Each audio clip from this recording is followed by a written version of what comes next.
ഇപ്പൊ ഈ അല്ലു അർജുൻ എന്ന് പറഞ്ഞ ഹൈലി എനർജറ്റിക് ആയിട്ടുള്ള ഒരു പെർഫോമർ കൂടിയാണല്ലോ. അപ്പം പുള്ളിയുടെ ഈ പാട്ടുകളും അത്രയും ഭയങ്കര എല്ലാം അതിപ്പോ ഞാൻ നേരത്തെ പറഞ്ഞു വന്നു.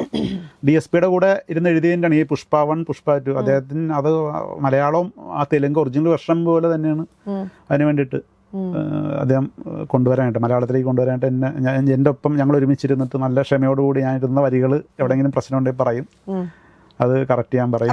തെലുങ്ക് പഠിച്ചിട്ടുണ്ടോ? തെലുങ്ക് എനിക്ക് അങ്ങനെ അറിയത്തില്ല. അവിടെ ഇവിടെ കുറച്ച് വേർഡ്സ് ഒക്കെ അറിയാമെന്ന് മാത്രമേ ഉള്ളൂ. അത് ഭയങ്കര ടഫായിട്ടുള്ള ലാംഗ്വേജാണ്. പിന്നെ എനിക്ക് ഞാൻ ചോദിച്ച് മനസ്സിലാക്കും എൻ്റെ മീനിങ്. ഇംഗ്ലീഷിലാണ് ഞങ്ങളുടെ കമ്മ്യൂണിക്കേഷൻ കൂടുതൽ. അങ്ങനെ സാറിനെന്നാ പറഞ്ഞു തന്നു.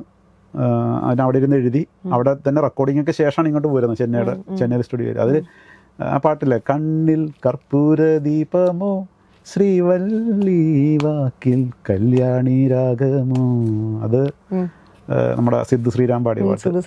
അതിൽ തന്നെ സിത്താര പാടിയ സ്വാമി സ്വാമി എന്ന് വിളിക്കേ സ്വാമി,